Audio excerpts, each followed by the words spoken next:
BRS ఎమ్మెల్యేలు party మారబోతున్నారు అంటే అవుననే చెప్తున్నాయి రాజకీయ వర్గాలు. ముఖ్యంగా మనం చూసినట్లయితే గతం నుంచి కూడా ప్రస్తుతానికి ఇప్పుడు గతంలో చూసుకున్నట్లయితే స్టేషన్ కన్పూర్ నుంచి కడియం శ్రీహరి, అలాగే బాన్స్వాడ నుంచి పోచారం శ్రీనివాసరెడ్డి మాజీ స్పీకర్ కూడా జాయిన్ అయ్యారు. అలాగే దానం నాగేందర్ ఇలాంటి వాళ్ళందరూ రీసెంట్గా జగిత్యాల ఎమ్మెల్యే సంజయ్ కుమార్ కూడాను పార్టీ వేయడం, అలాగే వీళ్ళందరూ కూడా కాంగ్రెస్ పార్టీలో జాయిన్ అయిన పరిస్థితి ఉంది. ముఖ్యంగా బీఆర్ఎస్కు మరో షాక్ తగలబోతుందంటే నిజమనే చెప్తున్నాయి రాజకీయ వర్గాలు. ముఖ్యంగా మెదక్ జిల్లాకి సంబంధించి కొంతమంది నేతలు, అలాగే ఉమ్మడి రంగారెడ్డి జిల్లాకి సంబంధించిన కొంతమంది నేతలు, అలాగే వరంగల్ నుంచి మాజీ మంత్రి కూడాను కాంగ్రెస్లో జాయిన్ అవుతాం అనుకున్న తరుణంలోనే రేవంత్ రెడ్డి షాక్ ఇచ్చారని తెలుస్తుంది. ఇక ముఖ్యంగా వీళ్ళందరూ కూడాను కమలం గూటికి చేరుదామని చెప్పేసి ఆలోచించిన పరిస్థితి ఉంది. వీళ్ళందరూ కూడాను బీజేపీ వైపు మొగ్గు చూపుతున్నారని కూడా తెలుస్తుంది. ఇక రీసెంట్గా నిన్న మనం చూసినట్లయితే మనం పటాన్ చెరువు ఎమ్మెల్యే ఎవరైతే ఉన్నారో గోడె మైపాల్ రెడ్డి కూడాను బీజేపీలో చేరబోతున్నారని చెప్పేసి కొంతమేర వార్తలు అయితే వచ్చాయి. దీనిపైన పూర్తి వివరాలు తెలియజేయడానికి మా ప్రతినిధి నవ్య లైన్లో ఉన్నారు. నవ్యతో మాట్లాడదాం. నవ్య, చెప్పండి, అసలు ఏ విధంగా బీఆర్ఎస్ ఎమ్మెల్యేలు అందరూ కూడాను ఒక పక్క కాంగ్రెస్ వైపు, మరో పక్క బీజేపీ వైపు చూస్తున్నారు? అసలు గులాబీ బాస్ ఏమనుకున్నారు దీనిపైన? ఎస్ వసంత్, మనం చూస్తున్నాము ఈ మధ్య కాలంలో అటు గులాబీ పార్టీ ఎన్నికల్లో ఓటమి చెందడంతో అటు గులాబీ పార్టీలో ఉన్న నేతలు మరియు ఇటు గులాబీ పార్టీ ఎమ్మెల్యేలతో పాటు మాజీ ఎమ్మెల్యేలు, మాజీ మంత్రులు సైతం అటు కాంగ్రెస్ బీజేపీలో చేయడానికి కూడా సర్వం సిద్ధం చేసుకున్న పరిస్థితి మనం చూస్తున్నాం. కొంతమంది ప్రజా విధానాల కోసము, పదవుల కోసము చేరాలనుకుంటుంటే మరికొంతమంది ఆస్తులు అవి కూడబెట్టుకునే కాపాడుకోవడానికి ఉన్నాము అనే విషయంలో కూడా మరికొంతమంది చేరుతున్న పరిస్థితి మనం చూస్తున్నాం.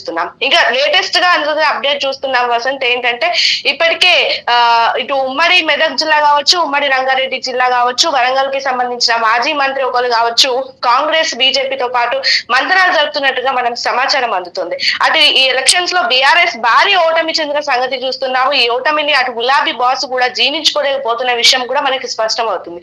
అటు మరొక దిక్కు చూస్తే ఎక్కడైతే పార్లమెంట్ ఎన్నికల్లో సైతం ఒక్క ఎంపీ సీటు కూడా రాకపోవడంతో అసలు పార్టీని ఎలా ముందుకు తీసుకువెళ్ళాలి, పార్టీలో ఉన్న నాయకులను ఎట్లా కాపాడుకోవాలి అంటూ కూడా ఇప్పటికే గులాబీ బాస్ తమ అంచనాలను కూడా వేస్తున్న సమయంలోనే అటు ఎమ్మెల్యేలు, మాజీ మంత్రులు కూడా పార్టీలు మారేందుకు కూడా వాళ్ళు తమ ప్రయత్నాలు వాళ్ళు చేస్తూనే ఉన్నారు. ముఖ్యంగా మనం చూసినట్లయితే ఒక పక్క నుంచి కేసీఆర్ వెళ్ళొద్దు, భవిష్యత్తు మందే అని చెప్తున్నారు. మరో పక్క కేటీఆర్ అయితే ఉండేవాళ్ళు ఉండొచ్చు, వెళ్ళే వాళ్ళు వెళ్ళొచ్చు అని కూడా కొన్ని ఘాటైన వ్యాఖ్యలు చేస్తున్నారు. అంటే ఎమ్మెల్యేలు దీనికోసమే వాళ్ళు పార్టీలు మారుతున్నారా, లేదంటే సొంతగా వాళ్ళ ఆస్తులు కాపాడుకోవడానికి, లేదంటే నియోజకవర్గాల అభివృద్ధికి అని చెప్తున్నారు? ఎట్లా అనుకోవచ్చు మనం? అవును వసంత్, మనం చూస్తున్నాము. ఒక దిక్కు ఏమో కొంతమంది తమ ఆస్తులు కాపాడుకోవడానికి సునీత, మహేందర్ రెడ్డి దంపతులు లాంటి వాళ్ళు వెళ్లారని చెప్తుంటే, మరి కొంతమంది బీఆర్ఎస్ లో ఉన్నప్పుడు అది అధికార పార్టీ కాబట్టి అందులో ఉన్నాం కానీ అక్కడ మాకు సరైన గౌరవం దక్కలేదు అని చెప్పేసి మరికొందరు పార్టీ క్యాడర్ ని కాపాడుకోవాలని మరికొందరు ఉన్నారు చూస్తున్నాం వసంత్. ఇప్పటికే ఉమ్మడి మెదక్ జిల్లా కావచ్చు, ఉమ్మడి రంగారెడ్డి జిల్లా కావచ్చు, వరంగల్ నుంచి ఒక మాజీ మంత్రి కూడా అటు కాంగ్రెస్ లో చేయడానికి వెళ్లారు. రేవంత్ రెడ్డితో కూడా చీకటి కోణంలో చర్చలు కూడా జరిపారు. ఏదైతే రేవంత్ రెడ్డి నుంచి సరైన స్పందన రావట్లేదు కాబట్టి వాళ్ళు వెనుకడుగు వేస్తున్నట్టు కూడా చెప్తున్నారు. కాంగ్రెస్ లో రాష్ట్రంలో ఇప్పుడు ఒక పక్క కేసీఆర్ మాత్రం, అంటే వీళ్ళిద్దరు పార్టీలో పెద్ద తలకాయలో ఉన్న కేసీఆర్ ఏమో భవిష్యత్ మందే అని చెప్తారు, కానీ కేటీఆర్ మాత్రం ఉండేవాళ్ళు ఉండొచ్చు, వెళ్ళేవాళ్ళు వెళ్ళొచ్చు అని చెప్తున్నారు. సో ఎట్లా చూడొచ్చు ఈ వ్యాఖ్యలు? అటు పార్టీలో నాయకులు ఎవరైతే ఉన్నారో అటు క్యాడర్ కూడా ఇంతకు ముందు 10 సంవత్సరాల అధికారంలో ఉన్నప్పటికీ కూడా క్యాడర్ ఉన్నటువంటి క్యాడర్ ని కూడా బీఆర్ఎస్ ఎమ్మెల్యేలు సరిగా కాపాడుకోలేకపోయారు. అసలు మిమ్మల్ని అధికారంలోకి తెచ్చినందుకు మాకేం పనులు కాలేదు అని చెప్పేసి అటు కార్యకర్తలు కూడా అతలకుతలం అవుతున్న వేళ కార్యకర్తలని కాపాడుకోవడానికి కూడా వాళ్ళు వెళ్తున్నారు. ఒక దిక్కు కేటీఆర్ చెప్పిన వ్యాఖ్యల్ని బట్టి చూస్తే అటు అందరితో చర్చలు జరిపి భవిష్యత్తులో మీకు సరైన ఆదరణ ఇస్తాం, సరైన గౌరవం ఇస్తాం, ఈ 5 సంవత్సరాల తర్వాత ఇస్తామని చెప్పినా గానీ అటు పార్లమెంట్ ఎన్నికల్లో ఒక్క సీటు కూడా రాలేదు. దీన్ని దృష్టిలో ఉంచుకొని కొంతమంది ఎమ్మెల్యేలు కావచ్చు, మంత్రులు కావచ్చు అటు రానున్న 10 సంవత్సరాల భవిష్యత్తు కాంగ్రెస్ ది అనుకొని పార్టీ మారడానికి అయితే వాళ్ళ తమ ప్రయత్నాలు చేస్తూ వస్తున్నారు.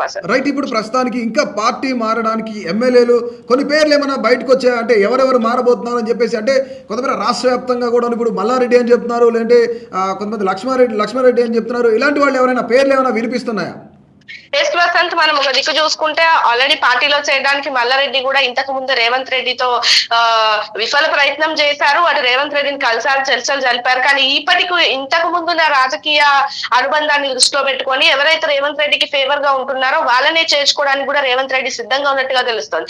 అటు మరోవైపు మనం చూసాం, ఎన్నికలైన వెంబటే ఇటు ఖైరతాబాద్ ఎమ్మెల్యే దానం నాగేందర్ కావచ్చు, మొన్ననే జగిత్యాల ఎమ్మెల్యే సంజయ్ కుమార్ కావచ్చు, కొంతమంది పార్టీ చేరుతున్నప్పటికీ మాజీ స్పీకర్ పోచారం శ్రీనివాసరెడ్డి పార్టీ చేరుతున్న చేస్తున్నారు, కానీ రేవంత్ రెడ్డి సెలెక్టెడ్ మెంబర్స్ ని మాత్రమే పార్టీలోకి ఆహ్వానిస్తున్నారు అనేది కూడా వినిపిస్తుంది. మరొక వైపు మనం ఇక్కడ జరిగిన ఒక చిన్న చర్చ కూడా చూసాం. ఏదైతే జగిత్య ఇటు మొన్న గద్వాలకి సంబంధించి అటు మాజీ జెడ్పీ చైర్పర్సన్ సరిత సైతం అటు ఎమ్మెల్యేని చేర్చుకోవద్దంటూ కూడా కొంతమంది వ్యతిరేకిస్తున్న వేళ రేవంత్ రెడ్డి ఆలోచించాల్సి వస్తుంది అని చెప్తున్నారు అసలు. Right, thank you. సో అది పరిస్థితి అయితే ఇక్కడ బీఆర్ఎస్కి మరో షాక్ తగలబోతుందంటే నిజంగానే రాష్ట్ర వ్యాప్తంగా కూడా అనేక మంది ఎమ్మెల్యేలు పార్టీ మారబోతున్నారు. ఒక పక్క కాంగ్రెస్ వైపు చూస్తున్నారు, మరోపక్క బీజేపీ వైపు చూస్తున్నారు. కానీ కాంగ్రెస్ మాత్రం చాలా తెలివిగా ఎవరైతే వాళ్ళకు సంబంధించిన ఎలిజిబిలిటీని బట్టి వీళ్ళు మనకి అవసరం అవుతారు రానున్న కాలంలో పార్టీని బలోపేతం చేయడానికి, ఆయా నియోజకవర్గాల్లో కార్యకర్తలను కాపాడడానికి వీళ్ళు ఎలిజిబుల్ అనుకుంటున్న వాళ్ళు మాత్రమే ఈ యొక్క కాంగ్రెస్ పార్టీ కానీ రేవంత్ రెడ్డి కానీ యాక్సెప్ట్ చేస్తున్న పరిస్థితి. కొంతమంది యాక్సెప్ట్ చేయని వాళ్ళ పరిస్థితి ఏంటంటే బీజేపీ వైపు మొగ్గు చూపుతున్నారు. ఇటుపక్క రీసెంట్గా ఐటీ దాడులు ఈడీ దాడులు జరిగిన ఎవరైతే మైపాల్ రెడ్డి ఉన్నాడు పటాన్చేరు ఎమ్మెల్యే ఉన్నారు, ఆయన కమలం గూటికి వెళుతున్నారా అని చెప్పేసి కొన్ని సంకేతాలు వచ్చాయి. దాదాపుగా 300 కోట్లు అవకతవకలు జరిగాయి కాబట్టి ఆ యొక్క కేసులు కానీ లేదంటే ఆయన యొక్క ఆస్తులు కానీ కాపాడుకోవడానికి కేవలం వీటి కోసం మాత్రమే ఆయన బీజేపీ గూటికి చేరుతున్నారని చెప్పేసి కొంతమేర ఒక చర్చ జరుగుతుంది. ఇక ముఖ్యంగా మనం ఇప్పుడు చూసుకున్నట్లయితే ప్రజెంట్ హాట్ టాపిక్గా ఉన్న కొన్ని నియోజకవర్గాలు కొన్ని జిల్లాలు ఉమ్మడి జిల్లాలు చూసుకున్నట్లయితే మెదక్ నుంచి ఒక 2 ఎమ్మెల్యేలు కూడాను బీఆర్ఎస్ నుంచి వీడి బీజేపీలోకి వెళ్తారు. అలాగే ఉమ్మడి రంగారెడ్డి జిల్లాకు సంబంధించి మరొక 2 నేతలు కమలం గూటికి వెళ్ళబోతున్నారని చెప్తారు. ఇక వరంగల్కి సంబంధించి మాజీ మంత్రి కూడాను పార్టీని వీడబోతున్నారు. వీళ్ళందరూ కూడాను మొదట కాంగ్రెస్ లో జాయిన్ అవుతారు అనుకుంటున్న తరుణంలోనే రేవంత్ రెడ్డి సరిగా స్పందించడంతో ఆయన యొక్క చర్చలు విఫలమవడంతో వీళ్ళందరూ కూడాను కమలం పార్టీ వైపు మొగ్గు చూపుతున్నారని చెప్పేసి కూడా ప్రధానమైన చర్చ యొక్క తెలంగాణ రాష్ట్ర వ్యాప్తంగా కూడా జరుగుతుంది. ఇంకా మరికొంతమంది కూడాను కాంగ్రెస్ వైపు మరికొంతమంది బీజేపీ వైపు పార్టీ మారుతున్నారు, ఫిరాయింపు జరుగుతుందని చెప్పేసి కొంతమేర చర్చ జరుగుతుంది రాష్ట్ర వ్యాప్తంగా కూడా. ఇక ముఖ్యంగా రానున్న కాలంలో బీఆర్ఎస్ ని ఏ విధంగా గులాబీ బాస్ కాపాడుతాడనేది కూడా మనందరం చూడాల్సిందే. Please do subscribe to Please do subscribe to Please do subscribe to Please do subscribe to Please do subscribe to Please do subscribe to KTV Telugu KTV Telugu KTV Telugu. KTV Telugu KTV Telugu. Please do subscribe to KTV Telugu.